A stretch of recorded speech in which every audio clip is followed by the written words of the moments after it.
Thesis statement. In a world built for the neurotypical, how do we begin to establish a universal design to include people with mental disabilities? A set of stairs can create a very real problem for someone who has a physical disability that makes climbing them impossible. However, a bathroom painted a vibrant shade of yellow with a black textured wallpaper may present a very similar barrier for someone with a mental disability. 1 in 4 adults, approximately 61.5 million Americans, experiences mental disability in any given year. 1 in 17, about 13.6 million, live with a serious mental disability such as schizophrenia, major depression, or bipolar disorder. After people with mental disabilities age out of governmental assistance programs at age 21, they are introduced into a world that is not designed with their needs in mind. People with mental disabilities earn, on average, 40% less than people without disabilities. Insurance companies are less likely to cover care for treatment associated with mental disabilities. With such a high population of people with very specific needs, how can the design community use architecture to create a more neurologically accessible world like we have done for physical accessibility? My intention with this project is to create awareness for the architectural and design community to begin to provide access for mental disabilities. I will not only create my guidelines for establishing a universal design, but I will also exemplify how this can be done in the process of renovating in an existing space. Terms I will use: mental disability, disorders that affect mood, thoughts, behavior, or cognitive development. Neurotypical, a person without any mental illness or disability. Preliminary research. When I first began my research, I started with only autism spectrum disorder, or ASD, but ultimately decided to include 4 other neurodevelopmental disorders: attention deficit hyperactivity disorder, ADHD, schizophrenia, Down syndrome, and Fragile X. Neurodevelopmental disorders are impairments of the growth and development of the brain or central nervous system and are typically diagnosed in infancy or early childhood. I feel it is important to note that these 5 disorders are not the most common of all mental disabilities, but they are the most prevalent of neurodevelopmental disorders. I wanted to explore the common symptoms of mental disabilities so that I could better understand what sort of needs the mentally disabled community had.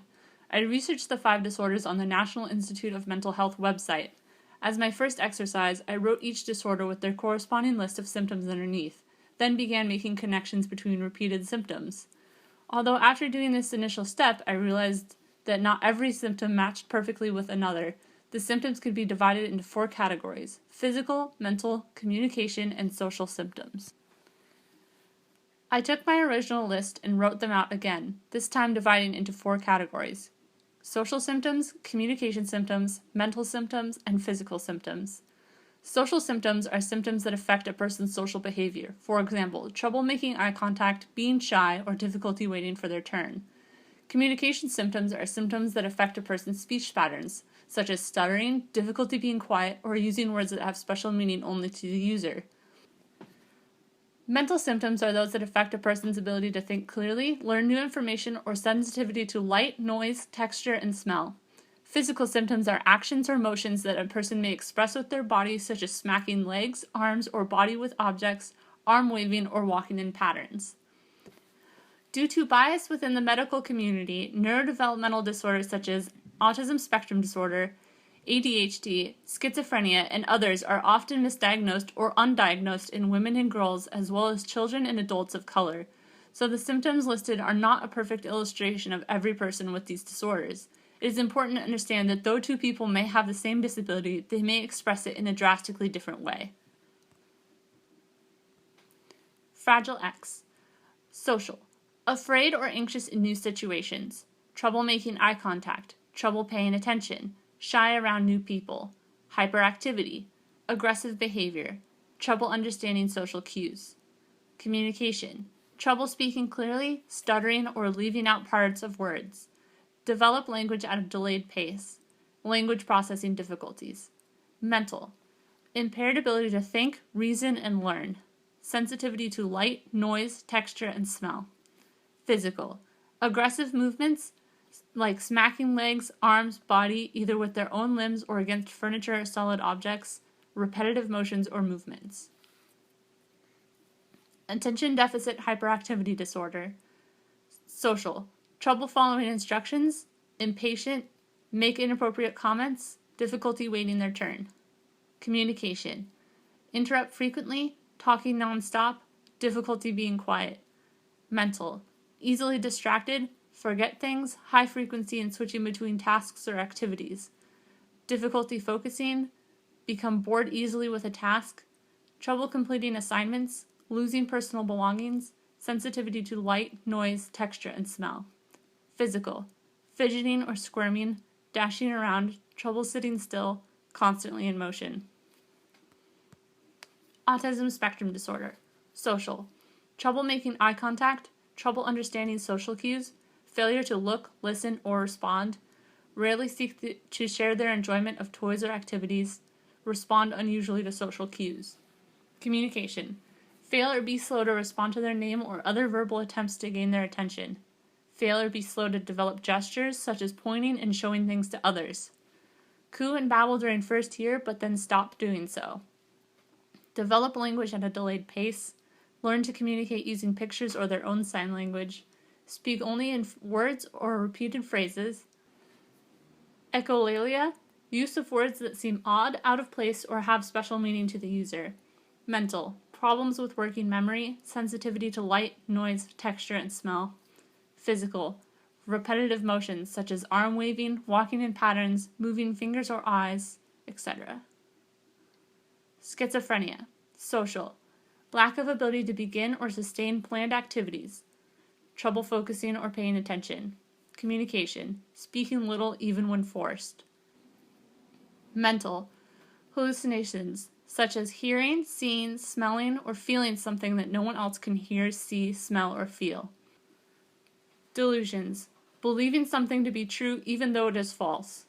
Thought disorders. Unusual or dysfunctional way of thinking. Lack of pleasure in everyday life. Problems with working memory. Poor executive function. Sensitivity to light, noise, texture, and smell. Physical. Repetitive motions. Agitated body movements.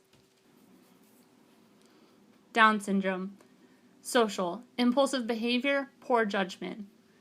Communication. Develop language at a delayed pace. Mental. Short attention span. Slow learning. Sensitivity to light, noise, texture, and smell. Physical. Slow to learn to sit, stand, walk, or run. Organizing the symptoms in this way was a helpful exercise, but I knew that there were some aspects of the disabilities that I could not design for. I then analyzed this list of symptoms from each disorder and created a new condensed list under the social, communication, mental, and physical categories. This meant identifying symptoms that could affect a person's experience in the built environment and eliminating those that dealt with speech, eye contact, social behavior, or things of a personal nature. For social and mental symptoms, I knew that by improving the environment a person is in, I can improve their ability to interact within that space, but I could not directly design for those symptoms. For communication, I determined that what I could design for was how the space or building communicated with the person, rather than how the person communicated with others. For physical symptoms, it was about alleviating stress due to poor design and allowing enough free movement that a person could express their repetitive motions. Social. Anxiety, short attention span, trouble understanding social cues, difficulty waiting their turn, impatient. Communication. How does the space or building communicate to the user in a clear and coherent manner? Mental. Trouble focusing or paying attention, lack of pleasure in everyday life, lack of ability to begin and sustain planned activities, problems with working memory, forgetting things, sensitivity to light, noise, texture, and smell. Physical. Hyperactivity, repetitive motions, agitated body movements. Precedent analysis. United States Post Office, 1295 Beacon Street, Brookline, Massachusetts. I originally intended to find public use buildings that were designed to accommodate mental disabilities, though I found none that were not hospitals, mental offices, or specifically for children. I instead looked for buildings or spaces that adhered to the ADA design standards and also provided a necessary service, for example, libraries, banks, post offices, etc., that someone with a mental disability may need to use but may find inaccessible to them. I decided to use the United States Post Office located at 1295 Beacon Street in Brookline, Massachusetts. I knew this post office was busy as it is located at the heart of Brookline, and also that it is ADA accessible. In my initial research of the building, I found that this post office had been consistently rated poorly on many different websites, and upon my first visit, I could see why. The space was extremely poor, even for someone who is neurotypical, let alone someone with sensitivities from a mental disability. I noted the major problems and divided these into 3 categories: physical disruptions, sensory disruptions, and wayfinding. Physical disruptions. Physical disruptions are spaces or areas that can discomfort someone enough that they need to exit the space, can disrupt their path of travel, or can create barriers that a person may have difficulty navigating. Upon entering, I noticed that there was a fairly long line of people waiting to be serviced. This line was backed up all the way from the front counter to the back wall and then almost to the front stairs. This line of people blocked access to most of the post office mailboxes that lined the walls. Some patrons attempt to pass through the line of people to access this area and were forced to gently tap someone on the shoulder so that they could pass. This can be an issue for a person with a mental disability for a number of reasons. They may not like to be touched or be touched by strangers, and they may not be able to vocalize that they need to pass, which could cause a social disruption. The space was also crowded with many different kiosks for envelopes, packing boxes, tape, cards, and letters. The kiosks on their own are problem enough, though this meant that the people who are not in line were attempting to access these kiosks, creating further barriers to navigate the space. Sensory disruptions. Sensory disruptions can be anything that may overwhelm a person's sensitivity to light, sound, touch, smell, or even taste. In this space, there was a lot of fluorescent lighting. Fluorescent lighting that is working normally and functioning perfectly can be disruptive. Fluorescent lights flicker at a frequency that may not be detectable by a neurotypical person, but can be distracting to someone with a mental disability that will not let them ignore it. This distraction can range from annoyance to complete disruption and can even induce migraine headaches. When a fluorescent light isn't functioning properly and is flickering at a frequency that is detectable by a neurotypical person, this can greatly amplify the disruption impact. During my visit, the door creaked loudly as it opened and closed, and as it was a busy afternoon, was almost constantly creaking as people entered and exited.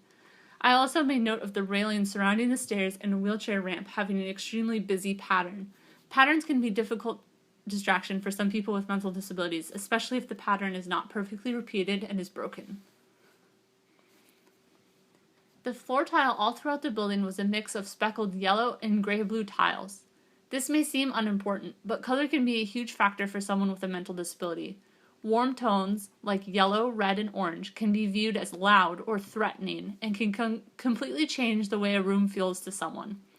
They could feel overwhelmed or anxious in the space, or it could be so disruptive that they would be forced to avoid the space altogether. Pattern is also a problem here as well. As stated previously, patterns that are broken can be a distraction, for example, tiles that are not aligned correctly, or if the blue and yellow pattern is at all displaced. Behind the counter, workers were tossing packages around and calling to each other. Many patrons had to noticeably make an effort to ask for the person helping them to speak louder or to repeat themselves. For someone with a sound sensitivity, this is an obvious issue, but it can also be a concern if the two people cannot understand each other, as someone with a mental disability may get frustrated or overwhelmed by the situation. Wayfinding. Wayfinding, or the way one navigates themselves through a space, is assumed to be an inherent skill. However, with certain mental disabilities, wayfinding can be very difficult without specific prompts. Throughout the front entrance are different kiosks that contain different boxes and envelopes that a person can use, but there is little to no signage informing someone where envelopes are located. There are yellow shoe prints that bring a patron straight to the self-service kiosk, but the patron must already have their package or letter ready to send before using this kiosk. During my visit, I helped an elderly patron prepare his package as he could not navigate the space on his own, and informed that he felt nervous about holding up the line to be serviced at the counter. I also noticed that between the first person in line and the front counter was a considerable gap. However, people still knew where the end of the line was, or if they did not, asked someone and was informed. Some people with mental disabilities might feel anxious asking someone or may not know how to ask. If someone were to understand the situation wrong, it could result in a negative social interaction with another patron, which may overwhelm or upset them. There are 3 possible ways to access the front service counter from the main entrance: the path of someone taking the wheelchair ramp, the path of someone who enters and goes around the center wall and kiosks to the left and finds their way to the back of the line, or another path could lead someone up the stairs and walk around the center wall and kiosks to the right, directly to the service counter, mistakenly bypassing the line. With no clear signage informing someone where the line begins, or how to form a line so that it is least disruptive to the overall function of the space, there is an unspoken and socially accepted order that forms. Many of these disruptions may be difficult to navigate for someone who is neurotypical, but it is important to understand how even something like fluorescent lighting can be so aggravating to someone with a mental disability that they may altogether avoid this building in the future. Precedent analysis. Boston Architectural College, 951 Boylston Street, Boston, Mass. I chose this as my second precedent analysis because as a frequent user of the building, I knew many of the difficulties the space had. I also knew that the building had been recently renovated to become more accessible, and this presented an interesting dichotomy between being accessible to physical disabilities while still alienating the more invisible disabilities. The building located at 951 Boylston Street was first built in 1887 as Boston's first joint police and fire station. It later became the home for the Institute for Contemporary Art in 1973. The ICA occupied this space for over 30 years until the Boston Architectural College purchased it for $7.2 million in 2007. After purchasing the building, the Boston Architectural College worked with the Institute for Human-Centered Design, renovating the building to not only convert it into classrooms and studios, but also to become compliant with the ADA standards for accessible design. I decided to focus only on the first floor that contains the main entrance, the lobby, a security desk, a lounge, 2 bathrooms, and a large meeting room, referred to by the BAC community as the Beehive. Physical disruptions. Physical disruptions are spaces or areas that can discomfort someone enough that they need to exit the space, can disrupt their path of travel, or can create barriers that a person may have difficulty navigating. Upon examining the space, one of the main areas where physical disruptions are a problem is in the student lounge area. This area is meant to be a hangout area for students waiting for a class or simply just looking to spend a few restful minutes. It is also used during the new student orientation when students entering their first semester are welcomed to the school. The space is small, and there are tables but no chairs. This can create a situation where there may be large groups of people standing and talking in circles and blocking pathways. In addition to people blocking, there is a column that comes down from the ceiling, awkwardly sitting in one of the major pathways in and out of the lounge area. As previously stated, many people with mental disabilities do not like crowded spaces. They can make them feel anxious or nervous, or they can be sensitive to the sound of many different conversations. Some may try to seek refuge in another area, but all of the space surrounding this area are all hallways or pathways and are not ideal places to stand. Sensory disruptions. Sensory disruptions can be anything that may overwhelm a person's sensitivity to light, sound, touch, smell, or even taste. In both of the restrooms, the walls are painted a vibrant shade of yellow contrasted by a black textured wallpaper. Warm tones like yellow, red, and orange can be viewed as loud or threatening and can completely change the way a room feels to someone. They could feel overwhelmed or anxious in the space, or it could be so disruptive that they could be forced to avoid the space altogether. Texture is a huge disruption for someone who has a mental disability that makes them sensitive to the feel of textures. If someone attempted to hold the handrails in the bathroom, or if someone is using the soap dispenser, they are forced to touch this wallpaper. Another sensory disruption in this space is the accent lighting featured on the walls throughout the lobby area. Though these lights are LED bulbs, which do not have the flicker of fluorescent bulbs, they are still very bright and hung at eye level. The space is well lit from the ceiling above, and this lighting appears to be gratuitous. Someone with a light sensitivity could find these lights irritating or distracting, or they could induce headaches, disorientation, or complete interruption of their tasks or thoughts. In the entrance for the Beehive, there are several pocket lights inset in the ceiling. One of these lights, at the time of my visit, was burning out. When LED light bulbs begin to burn out, they flash a spectrum of colors. This is only a minor maintenance issue, but could remain unresolved for weeks, and may pose a huge distraction for someone with a mental disability who has a class in the Beehive. Upon entering the lobby area before walking up the stairs to your right, there is a large square light that displays the BAC logo. This is merely for decoration and serves no functional purpose. The light is bright and may distract someone from reading the information displayed on the whiteboard in front of it. The column in the student lounge area not only poses a physical disruption in its location, but also as it ascends into the ceiling, passes through a suspended ceiling panel. These panels are all the same width and length except for this one panel, which has been cut in a semicircle so that the column may pass. This break-in pattern could serve as a huge problem for someone with a mental disability. They may fixate on it and become frustrated that it cannot be solved, distracting them in their tasks or thoughts. Wayfinding. Wayfinding, or the way one navigates themselves through a space, is assumed to be an inherent skill, but with certain mental disabilities, wayfinding can be very difficult without specific prompts. Wayfinding is one of the space's biggest accessibility offenders. In the basement level of this building are the student services offices, registrar, financial aid, and the bursar. The only public access to these offices is through the elevator, which is located at the rear of the building.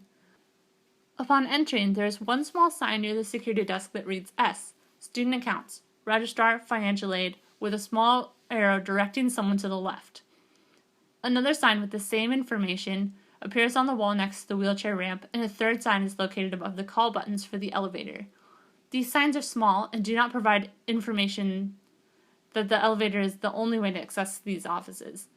They are also labeled in a way that is misleading, featuring an S when the correct floor is actually B for basement. A student may have been directed to this building from an email or by an administrator in another building, with the only public access to the basement levels being the elevator and no signage with that information displayed. Every user would most likely ask the security desk where the offices are located. After being informed that they are downstairs, someone may be inclined to take the descending stairs to the left, though these lead to a staff-only area. The ramp, marked with a purple arrow, leads to the elevator. This wayfinding issue may be a problem for all users, but it could especially be a problem for someone with a mental disability. After visiting a place once, someone who is neurotypical may build a cognitive map of the building. Though for someone with a mental disability that makes building mental patterns difficult, they would have to relearn the building upon each visit. Creating signage that is informative and easy to understand makes this process easier for someone with a disability. Terms of criticism.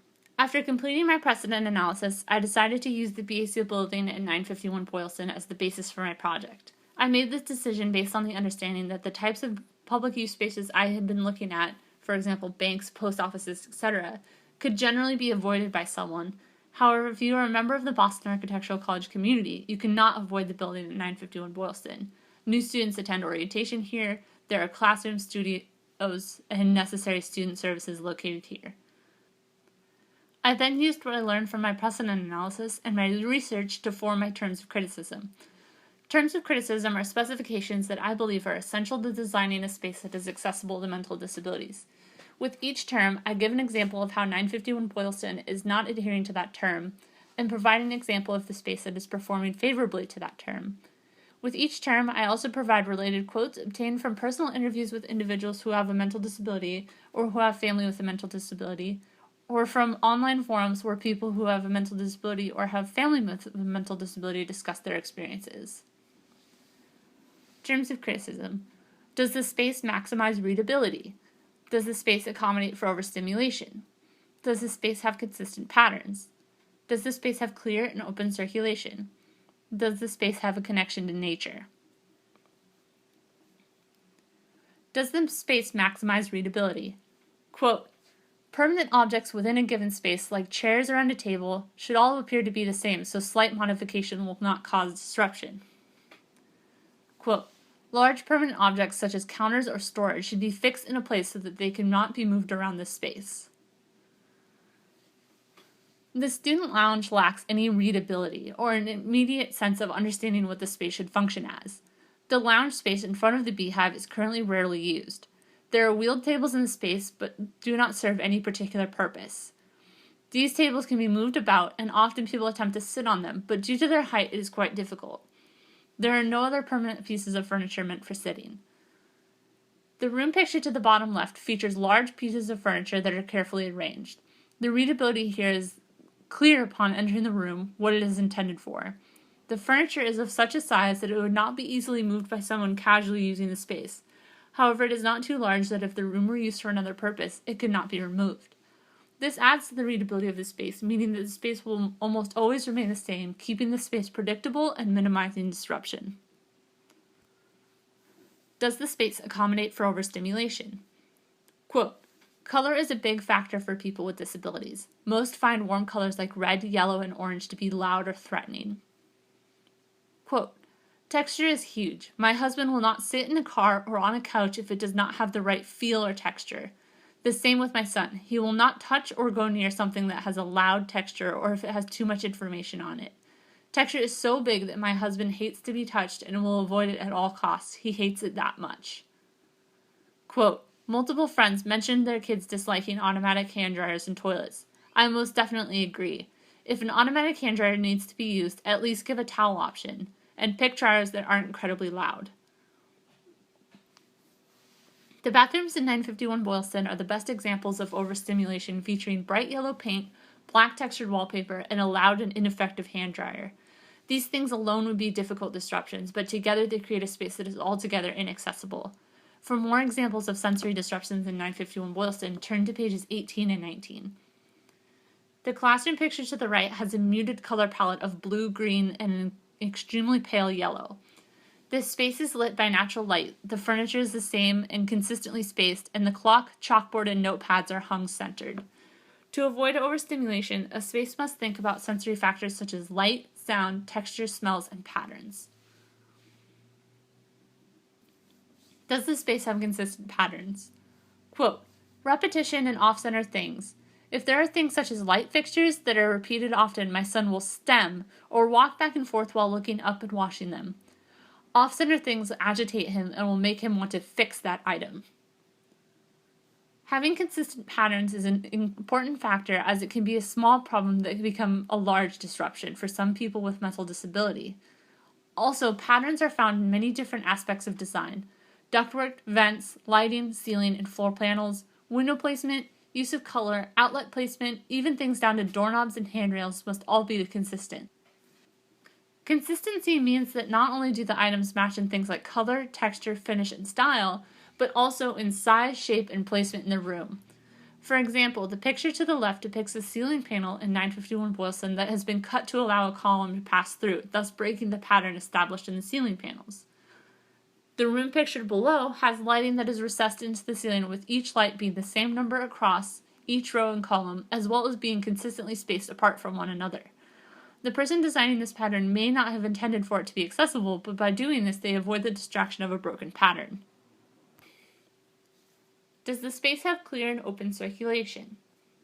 Quote, my son does not see people. He sees objects in his way and would treat someone like a chair and push them out of his way to get to his goal. Too many people agitates him and will overwhelm him to having seizures from the anxiety of it. Quote, my husband avoids large crowds as well, often staying at the edges or in a different room to get away from them.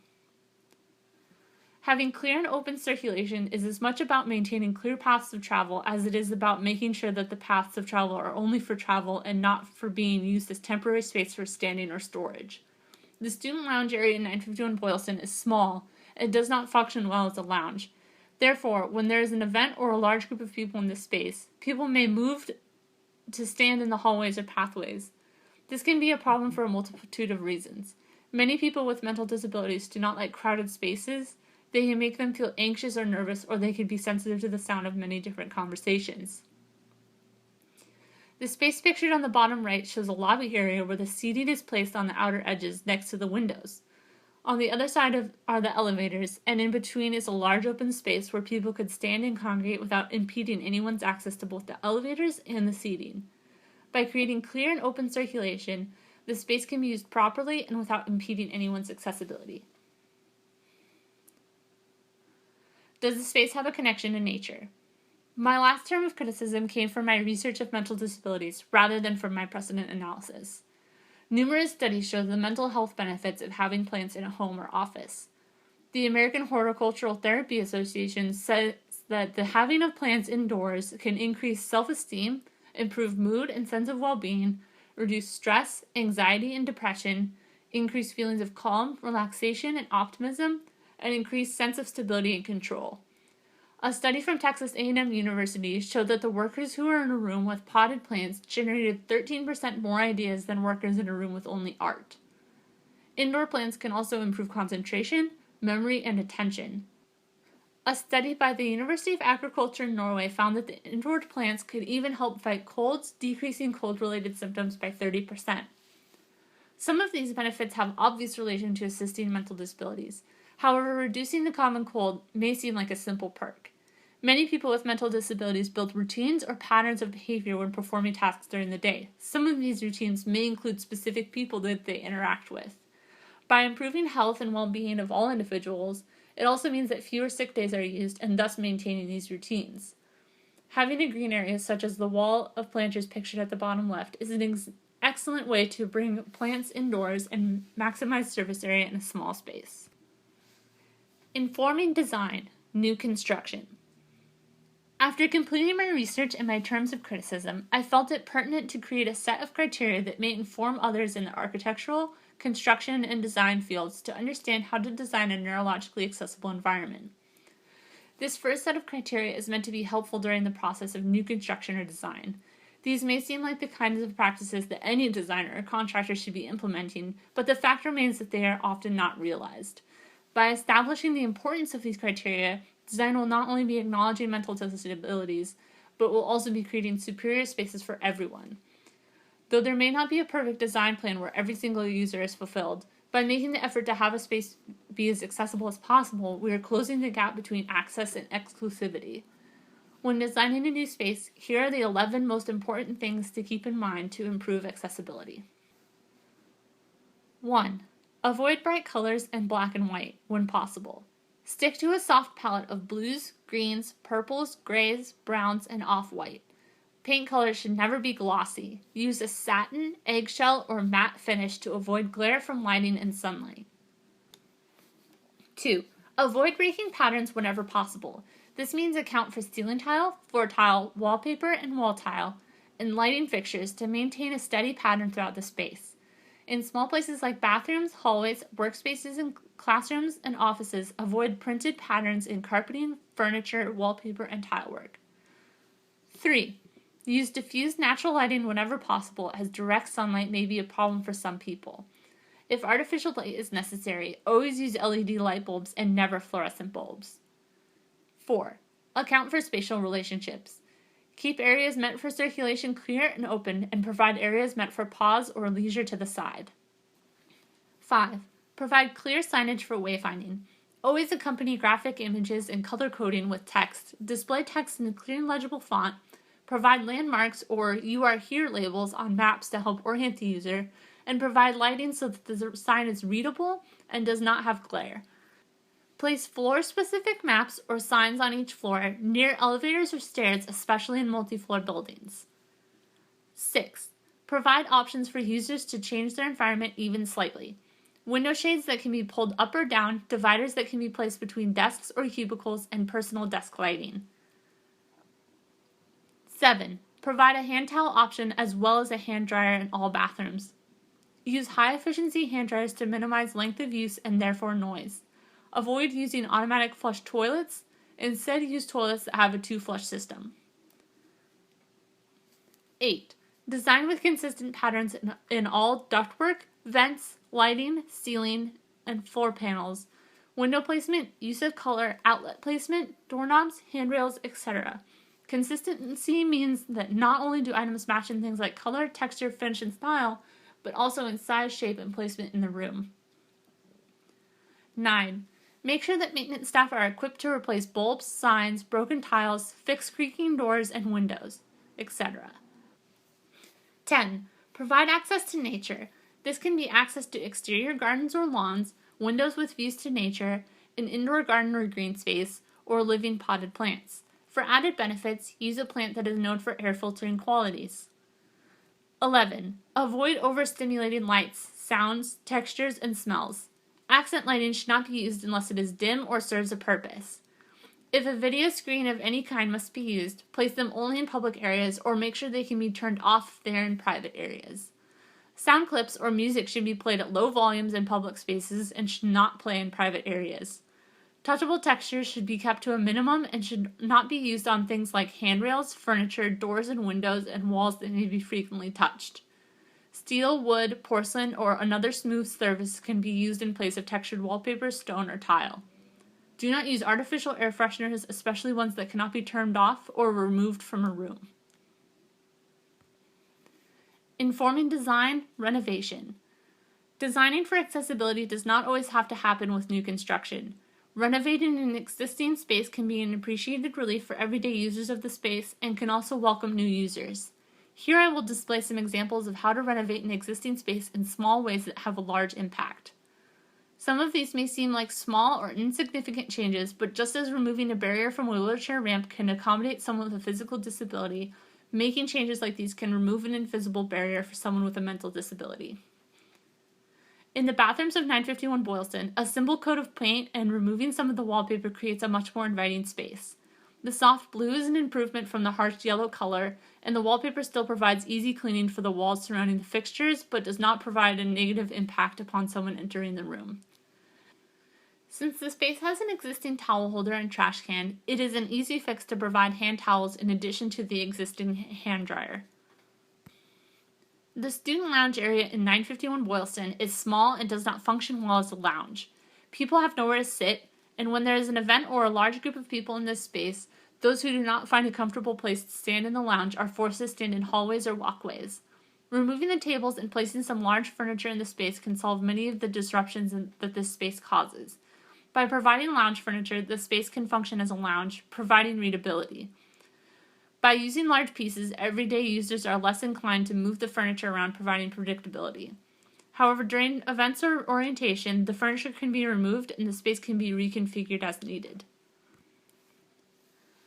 In the front lobby area of 951 Boylston, there are a few accent lights on the walls. Though these lights are LED bulbs, which do not have the flicker that fluorescent bulbs do, they are still very bright and hung at eye level. The space is well lit from the ceiling above, and this lighting appears to be gratuitous. Someone with a light sensitivity could find these lights irritating or distracting, or they can induce headaches, disorientation, or completely interrupt their tasks or thoughts. Removing them is a simple solution, and the space remains well lit. If removing them is too expensive or cumbersome, the light bulbs inside could be turned off or dimmed. Upon entering the lobby area, before walking up the stairs to your right, there is a large square light that displays the BAC logo. This is merely for decoration and serves no functional purpose. Removing the light may take time and can be expensive, but covering over the light with a different sign or even placing a vinyl cutout over the existing light can remove the disturbance the light presents on a limited budget and with minimal interference in the space. The wooden decorative table that exists on the front wall of the lobby is large and overbearing. Many of these shelves are not used, and those that are cannot properly display the pamphlets and information stored there. By removing it and placing a small magazine rack for display, hanging plaques on the walls behind or next to it, and hanging a directory, the space becomes neater and more open. This may be a larger operation, but it is necessary.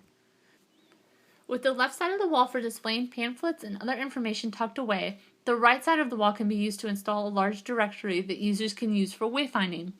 The sign should display what classrooms and staff offices are on each level. It should also inform users how to access the elevator or stairs with a small map. Another sign displaying an abridged version of this information should be placed next to the elevator on every floor. It is important to distinguish which floor the user is currently on, as in the image to the bottom right. The current floor is highlighted in white, while other floors remain red. Horticulture therapy is a common form of therapy for mental disabilities. By making an interior conservatory, the BAC could not only capitalize on the mental health benefits of plants and flowers, but can also provide an educational element for all BAC students. A seated planter box or a hanging garden is a great way to provide a natural element while still remaining functional. Using simple materials like cinder blocks, unfinished wood planks, recycled soda bottles, and wire can not only be cost-effective, but also can be a great project for BAC courses like community practice, sketch problem, or can be an interior architecture studio, while plants can be chosen by landscape architecture students. The planter box seating area can be provided along the wall of the existing student lounge, maintaining permanent seating while still being low profile enough to not crowd the space. The hanging garden can also provide a natural element while minimizing footprint. The recycled bottles can be easily replaced as needed. Final renovation, redesigning 951. After establishing how new construction and small renovations can provide access for mental disabilities, My final step was to completely renovate the first floor of 951 Boylston to be as accessible as possible. Using my terms of criticism, I worked on redesigning the floor plan. I knew that I had to maintain the wheelchair ramp to keep the space ADA accessible. I also wanted to keep the stairs leading to the beehive as well as the staff staircase going down to the basement. Attempting to reorganize these three elements proved difficult as there is a strict amount of space the wheelchair ramp must be for it to maintain the proper slope, while the stairs going down to the basement needed a certain height clearance on the bottom step. Wrestling with the circulation paths was a difficult challenge, but I also knew that I wanted to make sure that the lobby was open and large enough to have a lounge. Ultimately, I developed two designs that had a clear and open circulation while still providing generous space for the lobby. To decide which design I should use, I produced two different diagrams for each of my designs, as well as the original floor plan. The first displaying how much space was devoted to circulation and to areas of rest, and the second showing the different circulation paths and the lobby space.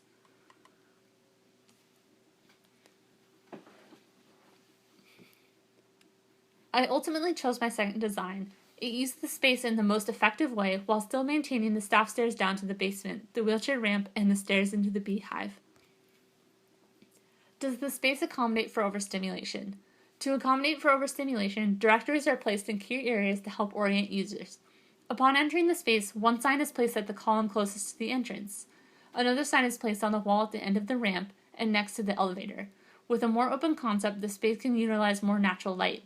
A soft paint color palette can be used to decrease sensory disruptions. Does the space have clear and open circulation? By providing lounge furniture and moving the security desk to the corner, the space gains readability and is separated and organized so that no activity overlaps with another. As displayed in the diagram at the bottom left, there are now three separated areas for activity. An area for sitting, where lounge furniture can be placed, an area for walking either in and out of the beehive or accessing the stairs or ramp, and an area for accessing the security desk or standing for quick conversations or waiting. Does the space have consistent patterns? Before, the column made a distracting and disruptive addition to the student lounge. By reorganizing the room and making the space more open, the columns are now less distinct and instead blend into the space. By placing the furniture within the columns, it further reduces their pronounced effect on the room while simultaneously making them useful with one column hosting a directory. Does the space maximize readability? Now that the space has been reorganized and a space has been provided so that there can be a seated lounge, the lobby has readability. Upon entering, the user immediately understands how the space should be used. Large pieces of furniture maintain predictability as they're not easily moved by users. Does the space have a connection to nature? The space is open enough for planter boxes or a hanging garden to be established. In the perspective images to the right, two planter boxes have been placed along the walls of the ramp. These are low profile enough that the space still remains open if the lounge furniture is removed, while also providing seating. If there was ever a problem prohibiting the use of a wheelchair-accessible bathroom, disabling the elevator, or impeding physical access to a space, the situation would be promptly resolved. The mental accessibility problems alleviated by this renovation are just as important as problems with physical access.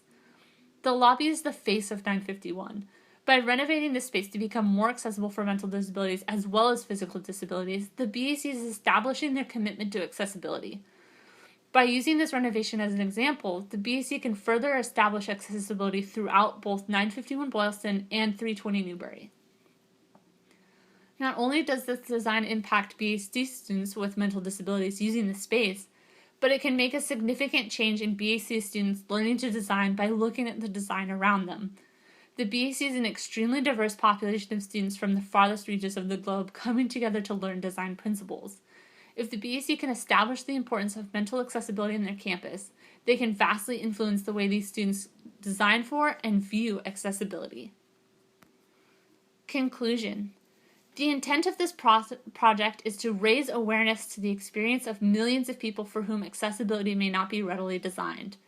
Through a comprehensive study of the neurologically accessible challenges a great number of our population faces, this project examined multiple physical and sensory disruptions in an effort to provide alternative approaches to creating a truly accessible built environment. Architects will be increasingly confronted with the diverse abilities of the populations we serve, and as such, we must be able to broaden the definition of accessibility to include neurologically sensitive individuals. The tools and terms studied here provide a framework for such a design approach. Researching and completing this project changed everything about how I view architecture and my role as a future architect. This is not a perfect solution, but rather the beginning of a larger conversation of what the design community should be striving for.